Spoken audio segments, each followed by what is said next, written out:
Hello guys, and today I'm bringing you a Gravekeepers deck list. This is a different, kind of deck list from the ones I've done before, because this is actually from like right at the start of when Yugioh was like made. Well, I suppose as well as School Servants, but like this is a good deck.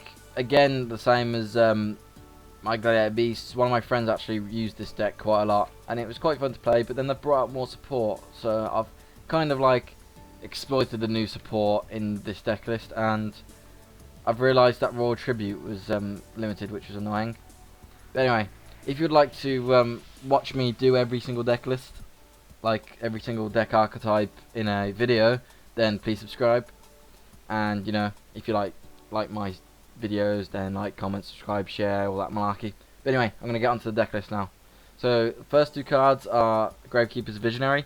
This is a good monster, because if you can only tribute one Gravekeepers monster to summon it, and it gains 200 attack for each Gravekeepers monster in your graveyard. If it would be destroyed, you can discard one card you can discard one Gravekeepers monster instead, that's ridiculous. Like, you can get it to really high attack points as well with like Necro Valley and Solidarity that I've put in here. Then I've got Gravekeeper Shaman, which is just one of the newest cards, and this card gains 200 defense for each Gravekeeper monster in your graveyard. And I get all monster effects activate in the graveyard, which is good with Necro Valley. And then, except Gravekeepers monsters. And then while Necro Valley is on the field, your opponent can't activate field spell cards. Also, field spell cards on the field cannot be destroyed by your opponent's card effects, which means like a layer of protection for your Necro Valley, which is good, instead of having like field barrier or whatever that card was that no one ever used when they brought it out.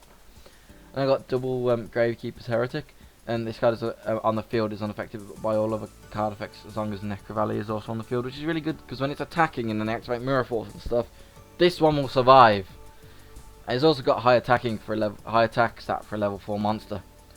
Then I got Gravekeeper's Commandant, and you can discard this card to the graveyard to add one Necro Valley from your deck to your hand, which is good, because if you don't draw a Necro Valley and draw that's just basically a Necro Valley. So it's good for searching out your Necro Valleys, because this deck is basically Necro Valley. You need Necro Valley on the field.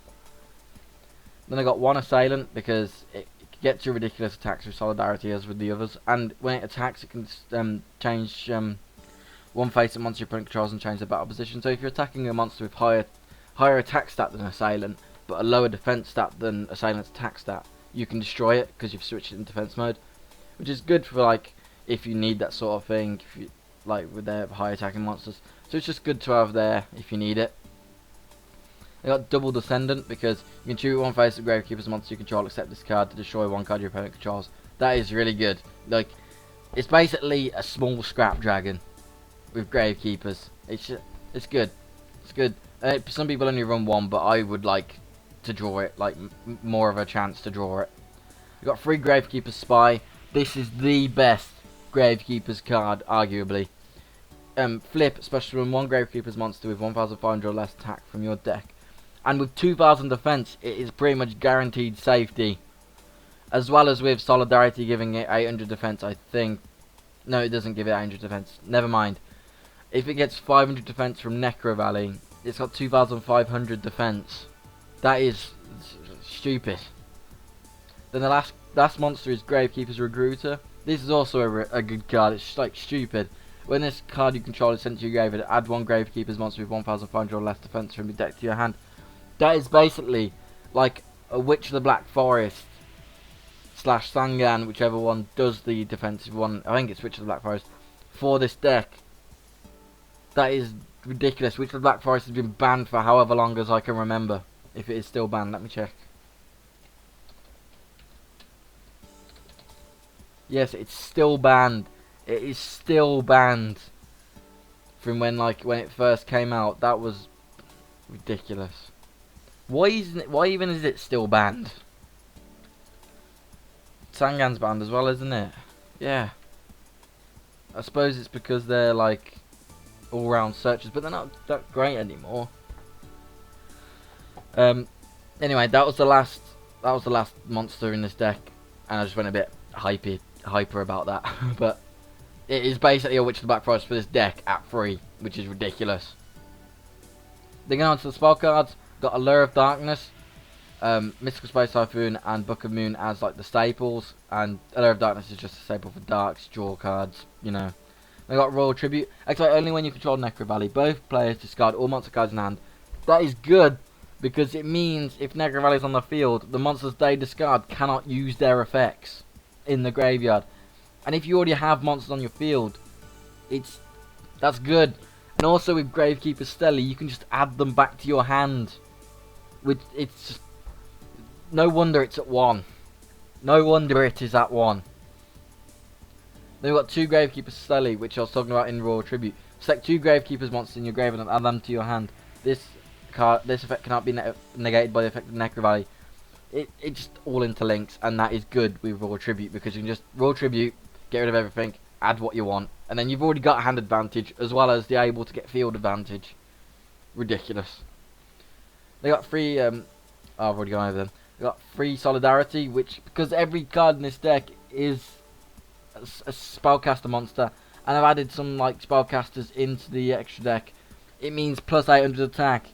That can get Assailant to ridiculous attacks, Heretic to ridiculous attacks, and Visionary to ridiculous attacks. It just means you get higher beaters, as well with Royal Tribute getting rid of their monsters and stuff. You can win pretty much just easily. Then after Solidarity, I've got 3 Necro Valley, the main card in this deck. The main card. You need this card. If you run Gravekeepers without this card, you're an idiot.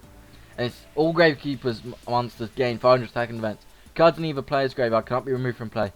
Cards in either player's graveyard cannot be affected by card effects, except for their own effects. And that stops anything doing anything with the graveyard. And then with Shame on the field, it's protected. It's ridiculous. It's ridiculous. Ridiculous. Hang on to the traps. It's all mainly stable traps really. Double Mirror Force, 1 Torrential, 1 Ring of Destruction, 1 Compulsory, 3 Fiendish Chain, and 1 Solemn Warning. Then going on to the extra deck, I've got 1 Masquerade, 1 Trapezi Magician, I don't know how to bloody pronounce that, 2 Master Key Beetle, 1 Kangoran, 1 Ragnar Zero, 1 Korn, Arknight, Downward Magician, Heartland Draco, Exton Knight, Abyss Dweller, Cowboy, Alchemic Magician, and Zen Mains. Anyway, thank you for watching my Gravekeepers deck. As I said before, if you want to keep up to date with me doing every single deck list, then please subscribe. And thank you for watching. See you next time, guys.